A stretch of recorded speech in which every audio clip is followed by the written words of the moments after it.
როგორია სპორტის სახელმწიფო პოლიტიკა და რა გამოწვევები დგას ქვეყნის წინაშე ამ თემაზე ექსპო ჯორჯიაში კონფერენცია მიმდინარეობს. შეხვედრის მონაწილეებს პრემიერ-მინისტრმა მიმართა დღესვე ხელი მოეწერა დეკლარაციას, რომელშიც სპორტის სფეროში ხელისუფლების პრიორიტეტებზეა საუბარი. კონკრეტულად რა პრიორიტეტები და სტრატეგია იგულისხმება და რა გეგმები აქვს მთავრობას, ანა წერეთელი საუბრობს პირდაპირ ეთერში. ანა, გისმენთ. კონფერენციის მონაწილეთა ერთობლივ დეკლარაციას ხელს აწერენ საქართველოს პრემიერ-მინისტრი, ასევე შინაგან საქმეთა მინისტრი და განათლების მინისტრი.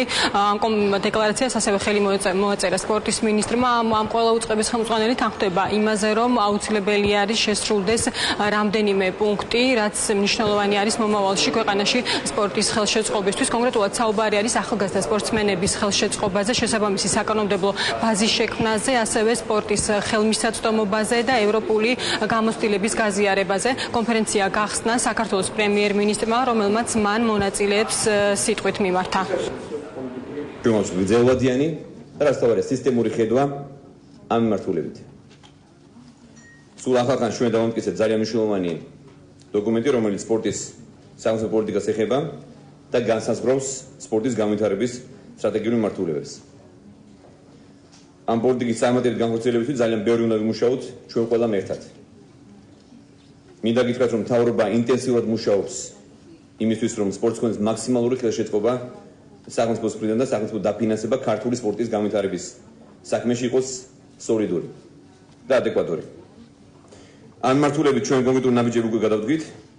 ჩვენს მიერ შემუშავებული პოლიტიკით ხელი შეეწყობა რეგიონულ საფეხბურთო გუნდებს, ახალგაზრდულ ფეხბურთს და ველით, რომ ეს აუცილებლად დადებითად აისახება ქართული ფეხბურთის განვითარებაზე და აღორძინებაზე.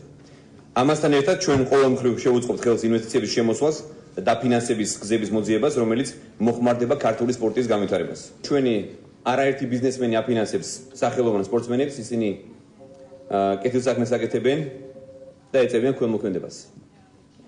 მინდა შევთავაზო მათ ახალი ხედვა, რომ უფრო მეტი აქცენტი გავაკეთოთ ახალგაზრდა, დამწყებ და უკვე პროფესიონალ სპორტსმენების პერსპექტივის მომავალში ინვესტირების კუთხით ჩადონ ინვესტიციები და მერწმუნეთ, რომ ისინი მიიღებენ უკუგებას და რასთავარია ეს ყველაფერი წაადგება ჩვენს ქვეყანას. მთავრობა აქტიურად უჭერს მხარს სპორტის განვითარებას ქვეყანაში და ვფიქრობ ამ დოკუმენტის, პოლიტიკის დოკუმენტის მიღებაც ამის დამადასტურებელია, ამიტომ ჩვენ გადავდით ის პირველი ნაბიჯები, რომელიც ჩვენ მოგწევთ იმის საშუალებაც, რომ განავითაროთ სპორტის ინსტიტუტები.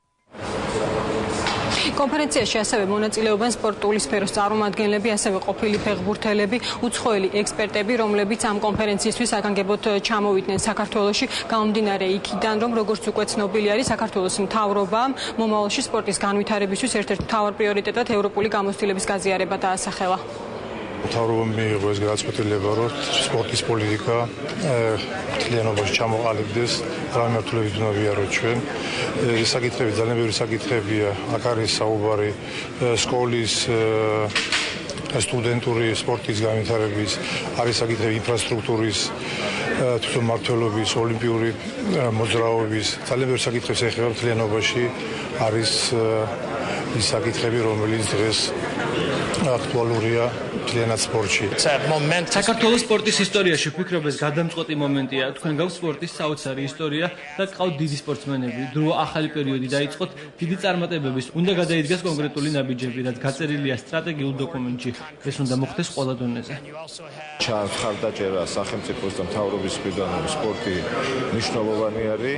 მე როგორც ყოფილი სპორტსმენი და პროფესიონალი, ჩემთვის ძალიან დიდი მნიშვნელობა აქვს იმას, რომ სახელმწიფოში როგორც მასობრივი, ასევე პროფესიული სპორტი ჯერჯერობით მაინც სავალალო მდგომარეობაშია და იმედს ვიტოვებ, რომ ამ მნიშვნელოვანი დოკუმენტის შემდეგ ეტაპობრივად განხორციელდება ყველა სპორტის სახეობა.